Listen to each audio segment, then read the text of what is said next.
Tal como se lo adelantamos al inicio del programa, el IMSS y el ISSSTE desperdician más de 100 millones de medicamentos cada año. Este dato sale del reportaje de Isabel Mercado Juárez, periodista del Border Hub en Tijuana, a quien tenemos en la línea y saludamos con muchísimo gusto, porque de manera balanceada y rigurosa llevó a cabo esta investigación, en donde pues se desprende este dato que realmente es impactante, cómo instituciones públicas y federales pueden estar desperdiciando medicamento viendo gente con tantísima necesidad. Isabel, te saludo con mucho gusto. Hola Priscila, muy buenos días a ti y a tu amable auditorio de Proyecto Puente. Pues efectivamente, después de solicitudes de vía transparencia, encontramos este desperdicio en cuanto a medicamentos, y esto es a nivel federal, a nivel en todo el país, en todas las delegaciones, tanto del IMSS como del ISSSTE, se detectó que había esta pérdida pues millonaria de medicamentos e insumos de salud, y pérdida que se agudizó principalmente durante el periodo pandémico. Un ejemplo, pusimos ahí ligas en el reportaje de bases de datos, en donde pues el lector puede encontrar que en el caso del ISSSTE, tan solo en 2020 el desperdicio superó ese promedio que pusimos de 100 millones de pesos.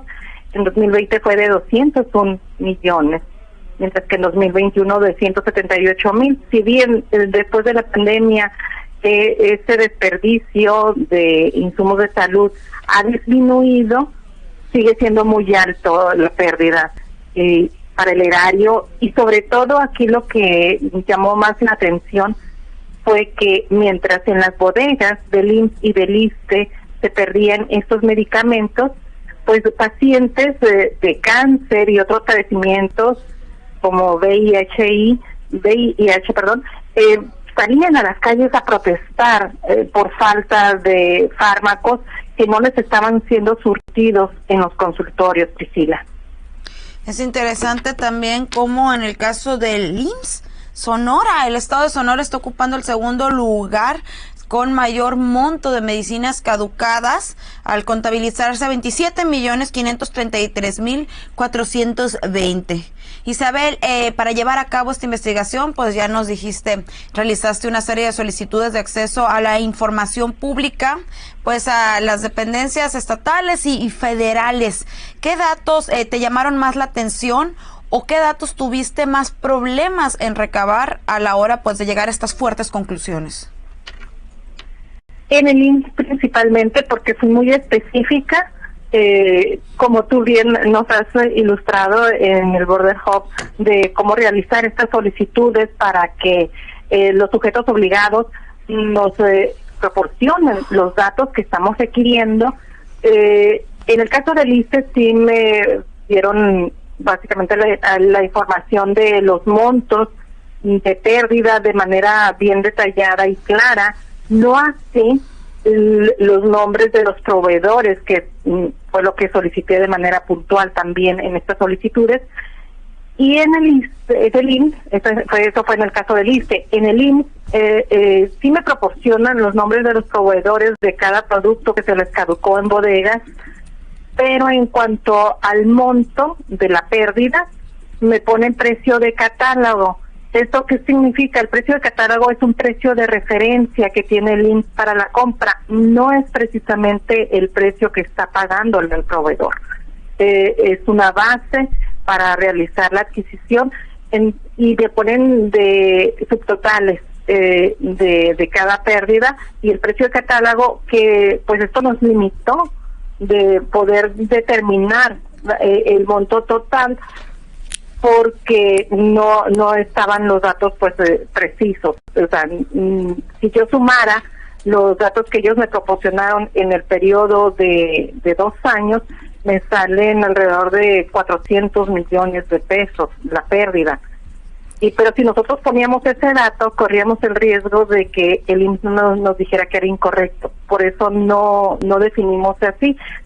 Para sacar los montos de pérdida del IMSS, yo hice otras solicitudes tuve que realizar nuevas solicitudes y era muy difícil que respondieran, aparte de que siempre pedían prórrogas y no respondían lo que a detalle se estaba requiriendo.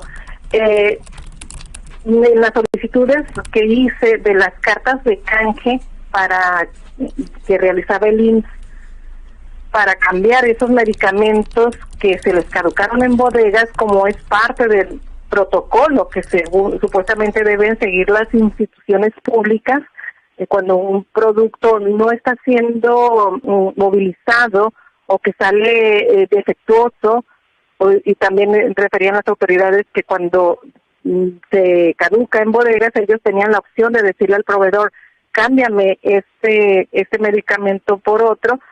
En esas cartas de canje solicitadas a los proveedores es donde determinamos el monto de 177 millones tan solo en 2022. Entonces, sacando una media, pues sí, la pérdida es arriba de 100 millones por año, ya que sumas los montos de cada año que logramos tener datos ya más precisos en cuanto a pérdidas. Justo también encontramos que en estas cartas de canje solicitadas, como en el caso de Durango, que ahí lo ponemos de ejemplo, el proveedor no atendió las solicitudes de cartas de canje, o sea, no cambió el producto, y esto supone que debió haber sido sujeto a sanciones, pero también se solicitó por transparencia las sanciones que se había determinado a cada proveedor y no hubo respuesta al respecto. Es interesante, Isabel, que si uno contabiliza, bueno, esto pasó solo en 2022, ¿qué habrá sido en años anteriores, específicamente pues en años donde el tema de las medicinas tomó un mayor auge, como fue el 2020, donde también hubo bastante opacidad, que por falta de personal, que por falta de trabajos presenciales, pues muchos datos simplemente se perdieron? En el caso de las medicinas, Isabel, tú también pudiste detectar cuáles son los padecimientos o las medicinas, para qué padecimientos serían utilizadas. Sí, te repito, encontramos que medicamentos para cáncer y VIH también fueron de los, también para el corazón, pacientes cardíacos, también fueron parte de los medicamentos que caducaron dentro de las bodegas. Esto es muy interesante porque precisamente son los pacientes de ese tipo de medicamentos quienes durante 2020, en plena pandemia, en 2021, todavía en este año 2023, han salido a las calles a protestar por falta de medicamentos, tanto ellos como sus familiares, mientras que en las bodegas fármacos como el letrozol, por ejemplo, que es para los pacientes con cáncer, Faslodex, estaban caducando dentro de las bodegas. Se tenía el stock de esos medicamentos, sin embargo, no estaban siendo surtidos en las recetas de los pacientes que así lo requerían, Priscila. Fuerte dato, Isabel, y bueno, parte de la labor que realiza el Border Hub, además de empoderar periodistas para que realicen este tipo de reportajes de investigación de manera rigurosa, también se llevan a cabo labores de incidencia. ¿Se van a llevar a cabo o se van a presentar denuncias administrativas ante quien resulte responsable por este caso, Isabel?